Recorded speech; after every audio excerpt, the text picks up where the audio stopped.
Assalamualaikum warahmatullahi wabarakatuh. Ananda, pagi ini kita pembelajaran TIK dengan materi ancaman online bermedia sosial. Ya, nanti kita bahas pedoman bermedia sosial dan efeknya. Ini kita ada 3 poin yang akan kita bahas di sini. Yang pertama, ancaman online. 2, berita bohong atau hoax. 3, sikap baik dalam etika sosial media. 3 ini akan kita bahas rinciannya nanti sebentar akan Ustadz berikan.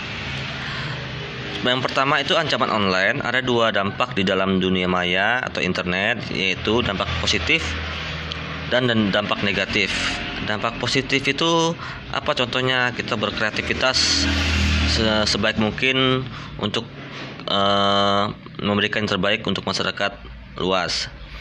Yang kedua, dampak negatif itu apa contohnya? Yaitu hoax dan haters. Mungkin Anda sudah tahu ya, hoax itu apa? Itu adalah berita bohong. Kalau haters itu adalah komentar-komentar yang tidak menyenangkan. Adapun ancaman yang kita lakukan saat menggunakan media online itu ancamannya ya, dampaknya yaitu cyberbullying, konten tidak pantas, dan serangan spam, spyware, dan phishing. Nah, di sini cyberbullying Ustaz jelaskan bentuk kekerasan yang dilakukan secara online atau melalui ponsel oleh orang lain. Ini cyberbullying itu adalah bentuk kekerasan tapi tidak berupa fisik, tapi berupa dunia maya. Apa contohnya? Menyebarkan isu palsu, mengunggah foto-foto yang tidak mengganggu, serta komentar-komentar ancaman yang tidak pantas. Itu contoh dari cyberbullying. Tindakan yang harus kita lakukan saat mengalami cyberbullying, ini tindakannya yang kita harus lakukan. Pertama, jangan merespon. Kedua, bicarakan pada orang yang dipercaya seperti orang tua atau guru. Blokir aksi pelaku. Jangan membalas aksi pelaku. Simpan bukti yang jelas apabila ingin melapor ke pihak berwajib. Dan rangkul teman, jangan hanya diam jika teman kita mendapatkan cyberbullying ini.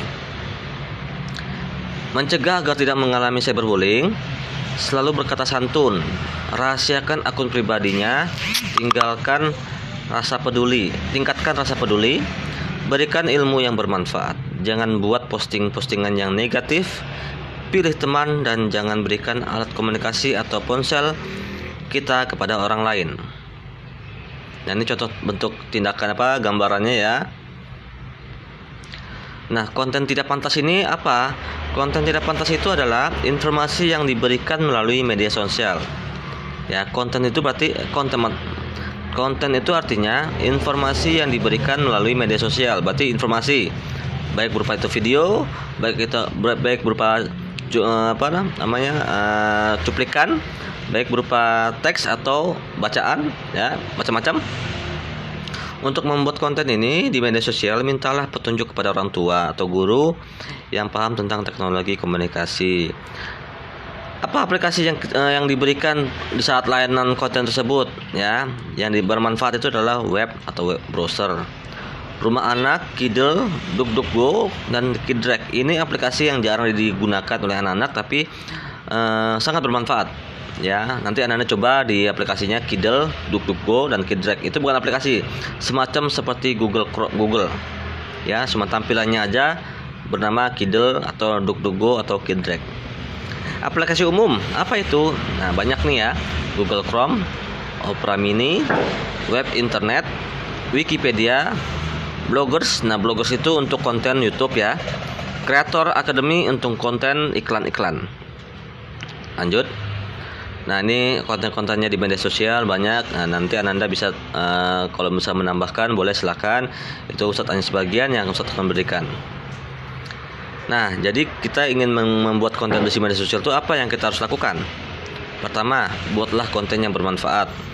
2, jangan takut untuk menjalin komunikasi dengan guru atau orang tua apabila kita membuat konten tersebut. 3, rahasiakan akun kita. 4, selalu berkreasi dan terus menerus.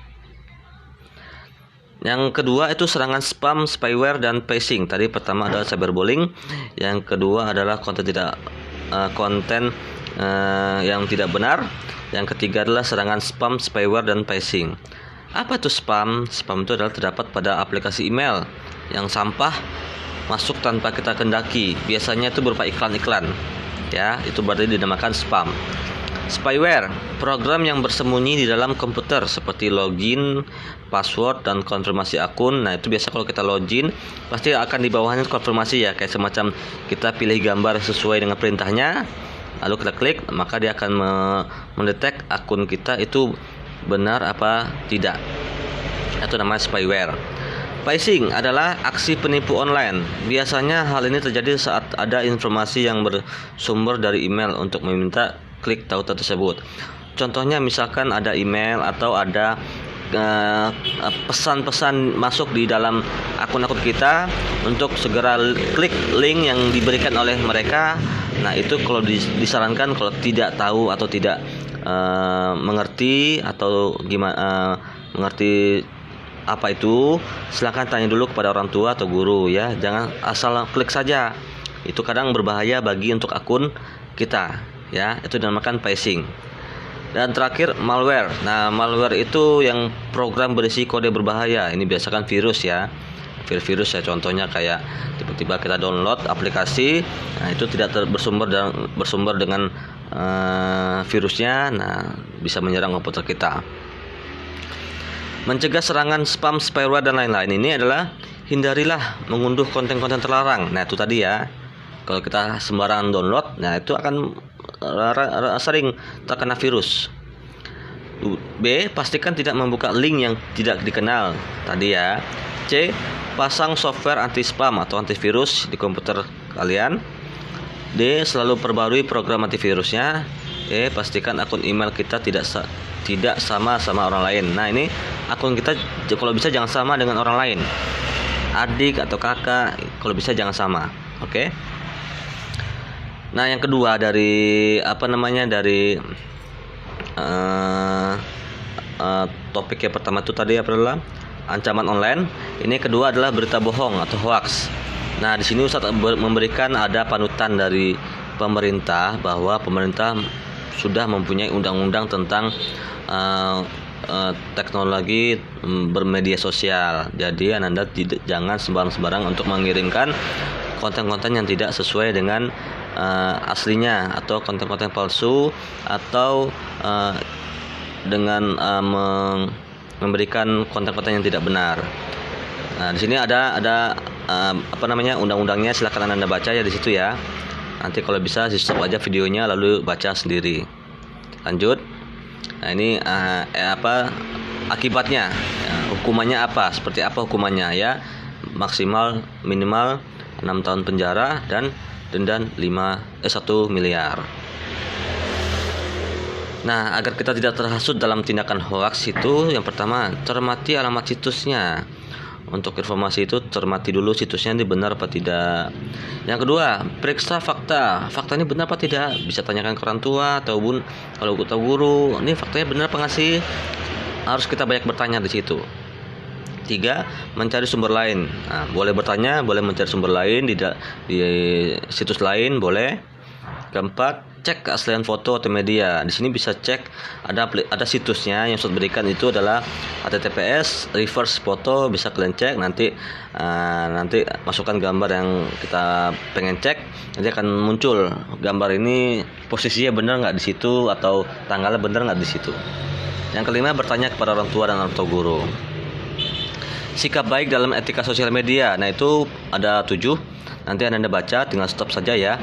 Patuhi peraturan pemerintah. Ini semua rangkuman yang tadi Ustadz mulai pertama tadi ya. Ini ada semua rangkuman di sini. Ya, terima kasih. Assalamualaikum warahmatullahi wabarakatuh.